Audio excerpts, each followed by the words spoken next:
Good evening, Fashion for Freedom. I'm very sorry that I can't be there with you in London tonight, but I'm delighted to be able to share a few words through this video. My name is Amisha Ghadiali and I am a sustainable fashion expert and an activist. Through my creative activism project Think Out Vote, this year I published a book called The Future We Choose, and it brought together over 200 voices sharing their visions of the world that they want to live in and their ideas of how we can create it.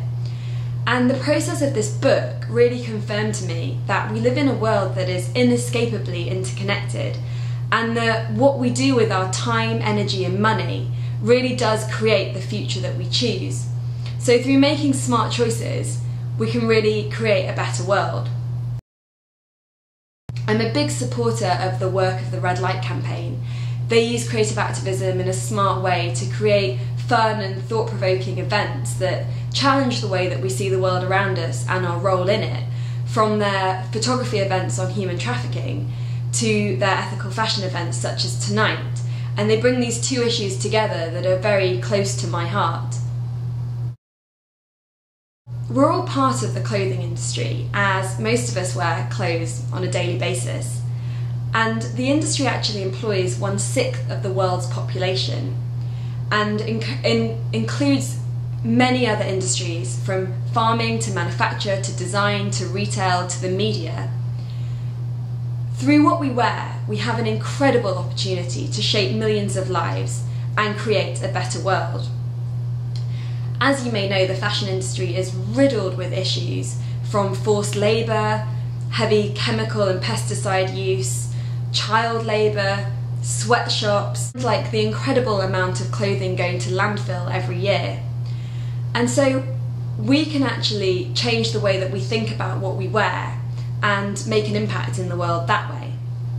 So many people ask me, what can I do? Because it's such a big thing and it can seem really scary to try and think about dressing differently, because also, dressing is such an important part of your own identity and how you see yourself in the world. And although brands are all most of them are really trying to work out how they can clean up their supply chains, they have very complicated supply chains, and it is taking some time to get to a point where the industry is ethical and it's at the forefront of people's minds. So I created a simple tool called 12 Rules to Dress By, which is a poster and a wardrobe shopping checklist that you can download off the internet from elegancerebellion.com. And it's 12 different ideas that you can bring into your own wardrobe to make it more sustainable and ethical. And it also gives you a checklist so that when you're buying new things, you can actually record what you're buying and mark them off against different criteria so that you know the impact of what you're doing with your own wardrobe.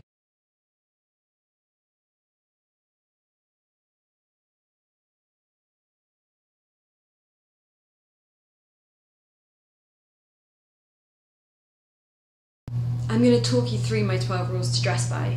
Remember that rules are made to be broken, but by following these you really can make a difference. And if you can't bring all of them into your daily practice straight away, then you can start with 1 or 2, and then as time goes on, add more and more rules. Number 1, ask yourself if you really need something new, or is there something in the back of your wardrobe that you can accessorize differently for this new occasion. Number 2, try and set a limit to how much you buy each year.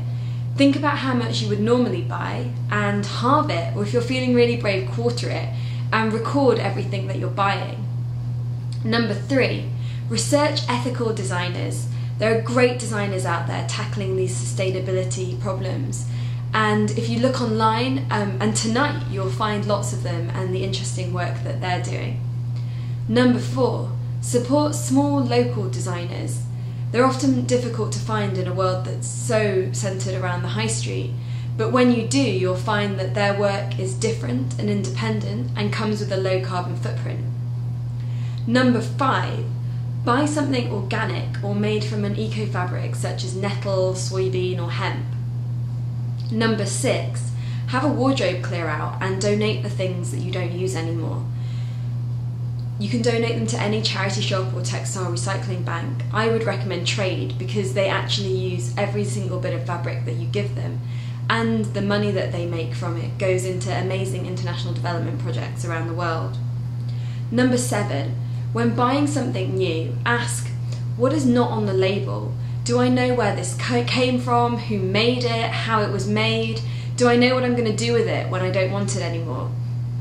And if the information is not available, then ask in the shop or write a letter to the brand or the store. And by doing this, you can actually help to change the industry. Number 8, get out your sewing machine and make adjustments to things so that you wear them more, or put 2 pieces of clothing together, or make something new from scratch. Number 9, when buying something new, think, how long am I going to wear it? How much am I going to wear it? How useful is it? And try and buy things that you know that you can wear in lots of different ways. And if you have things in the back of your wardrobe that you're saving for a special day, why not just wear them? Today is special. Number 10, buy something that's fair trade, where you know that the communities that have created that item of clothing or the material to make that item of clothing have received a fair wage. Number 11, rent or borrow something.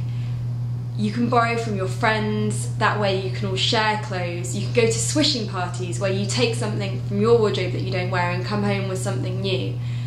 Or you can even use the dress hire services where you can borrow a designer dress just for one night.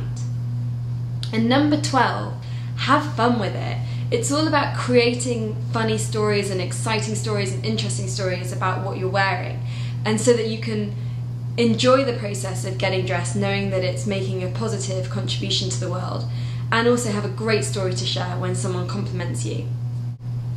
So it just leaves for me to say, have a brilliant night tonight, and if you want to find the 12 rules to dress by, please visit www.elegancerebellion.com. Thank you.